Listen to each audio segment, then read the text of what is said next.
We always begin Jade Egg practice with breast massage.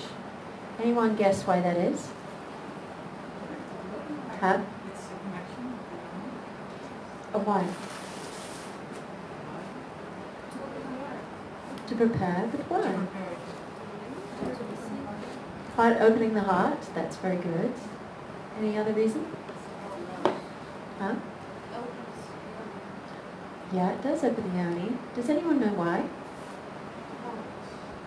Hormones? Did I hear? Yeah, hormones is one reason. So energetically, you remember the man is yang here, penetrating the world, the male body. Female body is yang here, penetrating the world. Okay, and yin receptive here. So it's a polarity. And so actually the yang sexual organs in a female body are here. So to activate sexual energy, we start with the breasts. And so we can look at that energetically, yin and yang. But yes, we can also look at modern science, which is kind of catching up with the ancient wisdom. And we discover that when we massage the breast, we start to activate also the female hormones. And as we discovered with the inner smile, of course, the heart and the breast are very connected.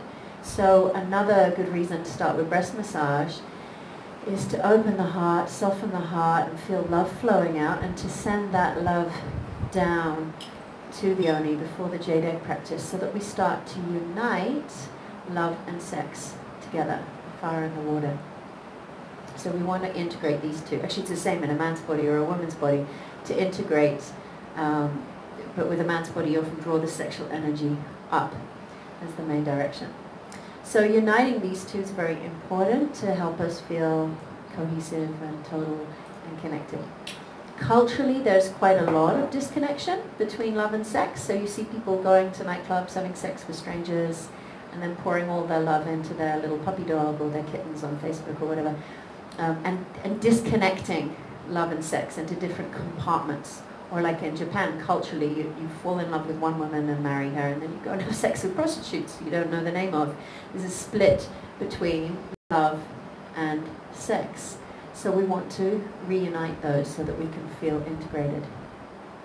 So we start with breast massage.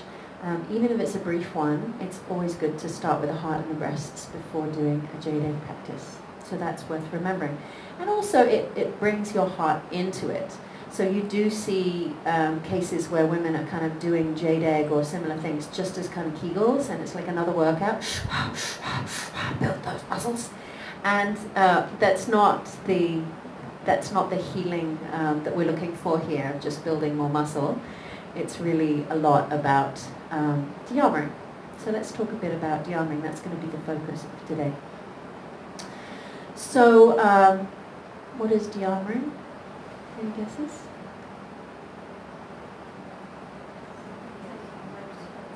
Taking away the defenses. Yeah, that's a beautiful way to define it. So we carry armor in different parts of the body, and armor is when we have become contracted. It might have been once that something happened and the whole body went and stayed like that, but usually it's a repeated activity that made our body start to contract and not release again. So when we're talking about the yoni, the vagina, that's usually about being penetrated before we're ready, which is sadly more frequent than it should be. So if the yoni is penetrated too soon, then it's literally going to be kind of like and many women are in that kind of like, okay, yes, it's okay to enter me, especially because of wanting to be loved and wanting to please, and also just not knowing what it feels like to really be open and ready. So there's a Taoist text somewhere that says something, I'm going to be poetic here, paraphrase it, but it says something like, when your woman is trembling with pleasure, when her back is arching, her eyes are rolling, and she's moaning in pleasure and sweating from head to toe, only then should you enter her.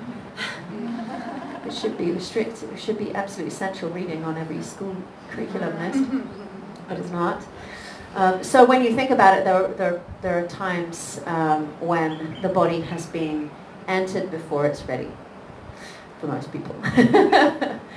So what happens then is that the body goes, all the muscles, and if we don't consciously relax and expand them, which most people aren't taught to do, they can stay like that, and then there's more, and then more, and then more, and then before we know it, we're walking around with permanently armored up yonis. And of course, if there's trauma, if there's a really serious violation, like a rape or abuse, then that can really be very strong, because it's like something that you really know that you don't want to happen in your body.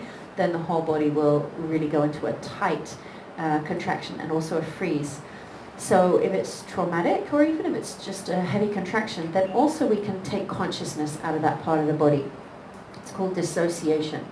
So it's a clever little mechanism the body has. It's like if something's going on that is really unpleasant, the body can actually pull consciousness out of it. In some traumas, the consciousness completely leaves the body, and people even feel like they're up on the ceiling looking down at the event. That can really happen, that consciousness lifts out of the body. But for a lot of sexual traumas, it's just kind of pulling out of this area. And so that protects you from something that's unpleasant, but then if that's not healed, what's going to happen is there's a kind of blankness and unconsciousness. It might be a lack of feeling, it might be difficult to open up, it might be that sometimes there's like freeze response happening when you get stimulated, that everything kind of freezes. All of these things are much more common than we realize, and we're not really taught how to deal with clearing trauma out of the body. So we're going to do a few things this week to help, because week one is very much, we do a lot of healing trauma as we're feeling safer and safer in this space. So it's surprisingly common. A lot of women think, oh yeah, nothing really bad ever happened to me, and then realize, oh actually, I had sex with a 15-year-old when I was 15, and that was very unconscious, and we were both really drunk, and actually I'm still holding that. So even a kind of normal experience can result in the yoni being in a state of kind of freeze and armor. And what happens if you continue to have sex in this state? Well, there's a number of things. Either it's very difficult to have sex, or it's something you're allowing, but you're not really present with it. So a lot of women just don't have sexual pleasure. They don't have much sexual sensation, or they don't feel orgasm, because they're just allowing it and not really feeling it, not really present with it. So it's not such an enjoyable thing for women who are in that place. So we need to reclaim our yoni, and this is a process. This is a journey, step-by-step journey, and it's about bringing consciousness back in, and it's about releasing the armor that's there. Okay, so many of the processes that we're going to do together this month are all contributing to that. Later on with Minka, and tomorrow morning with me, we're going to work on the psoas muscle, and this muscle that joins into the leg and goes right in through the hips and into the back of the spine. This muscle tends to contract when we have trauma and fear, so that's also an important place to release. So it's not just about working with the yoni, but with the whole body. And a lot of the qigong we're going to do, we're going to keep saying, bend your knees. You'll find that knee bending and the grounding that we start to do also helps to release a lot of trauma out of the body. So it's going to be a whole journey, and today's Jade Egg initiation is part of that journey. So how do we bring consciousness back? It's very much by paying attention and listening to sensations in the body. Okay, so I said that we would start to do this Shakti meditation that is a way to hold space. So we're going to, bit by bit, start to listen into sensations that are happening in different parts of our body and become present with how those sensations feel. Okay? So this is one way. And then also, like the difference between doing, say, a yoga class and just doing a Keep Fit class is about the level of consciousness. If you're just doing exercises, you just go 1, 2, 3, and you can watch TV at the same time in the gym. It doesn't really matter, right? But if you're doing yoga, you can't have your TV blaring, because your awareness is going right into your alignment, to your breath. You're becoming very conscious, as with qigong. And so we're doing the same with the jade egg. It is not the same to just put an egg in and then go shopping. We're going to put the egg in and we're going to squeeze, release, feel, notice, really start bringing consciousness in. Now, if consciousness has been a little bit out of this area, when we first go back in on this excavation, we can find some emotions. And even if you haven't been very conscious in there, we can find some emotions. So a lot of women know this, that when you have orgasms, for example, sometimes you find yourself crying or screaming, releasing in some way. So this is the release out of the tissues, out of this area. Sometimes it feels like something from this lifetime. Sometimes you have flashback to other lifetimes. There's a lot in this tissue. In Taoism, we understand the sexual organs as being very connected to the ancestral qi. So that's why they can also feel like you're carrying things for generations or so on. So sometimes women are doing these practices or having a yoni massage and having memories that even come from before. So it's very powerful work to do. But I just also need to say that tears are very welcome. And you may need to have two tissues, one for your egg and one for your tears. Because if tears want to flow, then it's really invited. Even if your head's like, I don't know why I'm crying, or I don't know what this emotion is, never mind your head. just let it happen. Just let it happen. Or if somebody next to you is having a release, don't worry in your head, like, what's going on? Just trust the yoni is releasing whatever is needed to release in this moment. Okay, the practice we're going to do today is actually external, which is why you could also do it if you're bleeding, if you want to, because we're going to work around the opening today. So before we get there, we're going to share this practice. Minka's going to lead the breast massage section, and then we are going to lie down, which is why I'm describing things now, and draw the energy down with massage from the breasts towards the yoni. And it's nice to massage just as you would like to have from your lover, to massage the whole area. So often we'll massage in the belly, and where the pubic hair is or was is a very good area to massage. Sometimes just massaging the little circles on the mound of Venus, you'll find little crunchy bits in there that's good to massage out, because it can also be a lot of holding there. We massage along the kwa, which is the Taoist word for the groin. So this is a good place to massage as well. And, you know, it's also your own massage, so whatever's feeling good while you're massaging yourself. So we can use fingers at the beginning, and then we're going to use our egg. Before we begin, as this is the first one, we're going to do a prayer into our egg. Not just yet, but in a moment we're going to really set our intention and put good chi into our egg. The end that you use is not the thin end, but the wider end. Okay, so sometimes people think it's the other way around. And you can either put saliva, which has got a lot of, it's seen as a sacred substance in Taoism, or coconut oil, seen as a sacred substance in Tantra. So you can put some lubrication onto your crystal.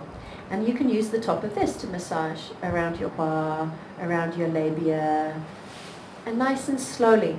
Now, here's something that we tend to be in a habit of doing to ourselves, and receiving doing as well. So try not to get too busy, like doing. You want to be more present with the feeling than with the doing. So your right hand, the hand you use is like your inner masculine. Your yoni is like your feminine in this situation.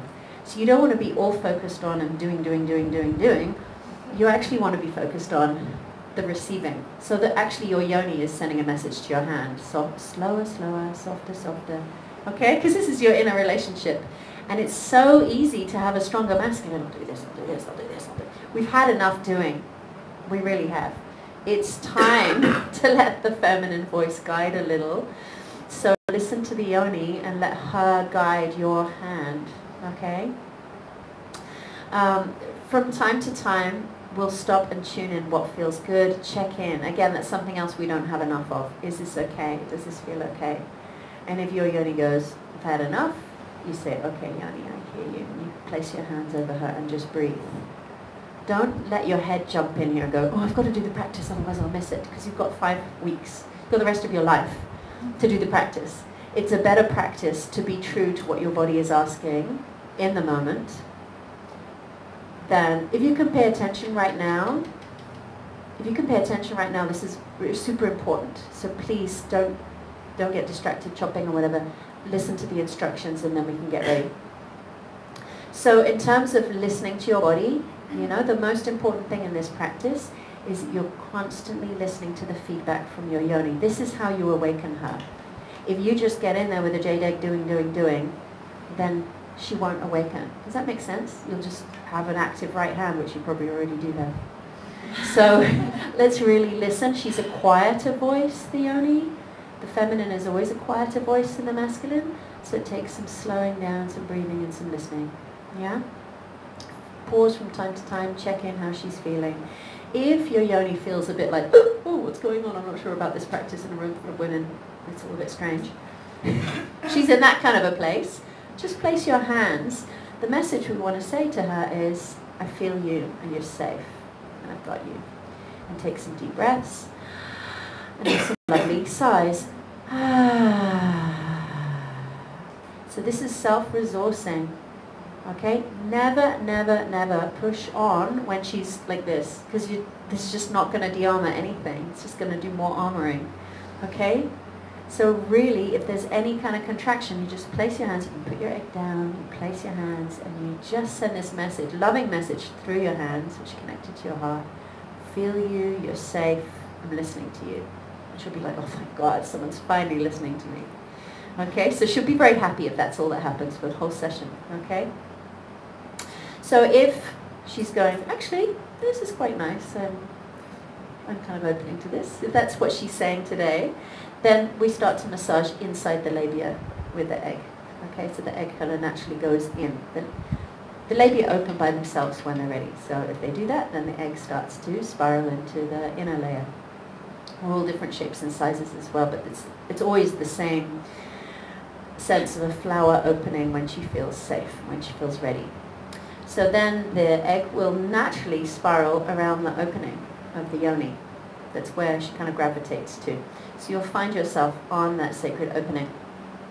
So massage and slowly enough, and again keep feeling and breathing and see if you can feel pleasure, energy. At any moment if anything's too much, you just pause, maybe put your hand over, breathe, tell her she's safe. Okay, got the picture? Alright, we're coming to the de-armoring section now. Alright, if this is where it goes today. So this is the opening of the yoni. Now just something about the opening of the yoni that's important is that in the reflexology of the Tao, the opening of the yoni is connected to the kidneys, to the water element. And what emotion is there when we have a stuckness? Fear and trauma, exactly.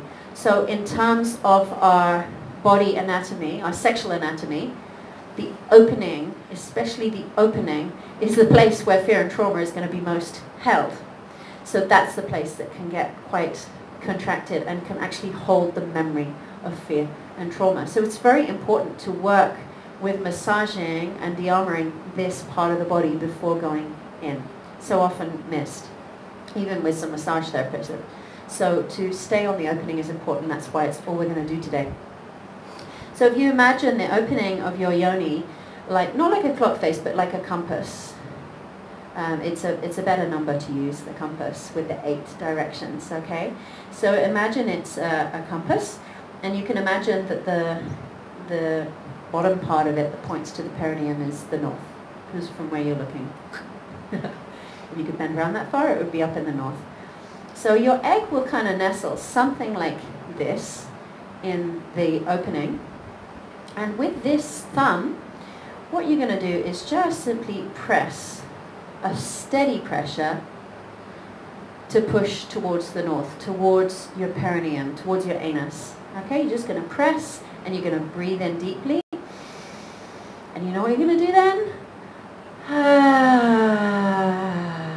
Okay, so if you have inhibitions about sighing and making a sound, if you were trained to kind of not make noises, this is the time to let go of that childhood training and replace it with making noises. It's a very important way to move energy. Sound is energy. And if you're trying to remove blocks without sound, it's going to be so much more work. As soon as you add a sound in, it's like, oh, it releases. And the sound may change. It may suddenly carry the quality of a charge and emotion. And you also then get a biofeedback loop coming into your ears, into your midbrain. Your frontal lobe, your conscious brain doesn't really get it, but your midbrain does. The midbrain hears the sigh and knows exactly what's going on energetically. So you also get a deep connection between your mind and your sexual organs. And everybody else around you. We can hear each other as well. So don't be afraid of making sound. It's very helpful. And at the end of this 5 weeks, everyone will be over it, but you might as well get over that one now. So you press and you sigh, and you do a few breaths in each one. We'll do it together, we'll guide it. And then you simply release the pressure, and then do a few more breaths. You may feel like you want to come back to a point. Now the magic of mystery of the female body is that you can be pressing, not a lot's happening, press another one and you're bawling your eyes out, or there's intense pain, or so this is the mapping that Stephanie was talking about. We can also start mapping right inside. There is a map here, and contraction can happen at any point. So that's just the way that it is. So you may find it's numb, in which case just try to feel the pressure of the egg and just listen to it and breathe with it and try to bring your awareness to what you can feel. You may find pain. If you find pain, the invitation is to expand around the pain. So pain comes from contraction. So if you can expand and make space around that pain,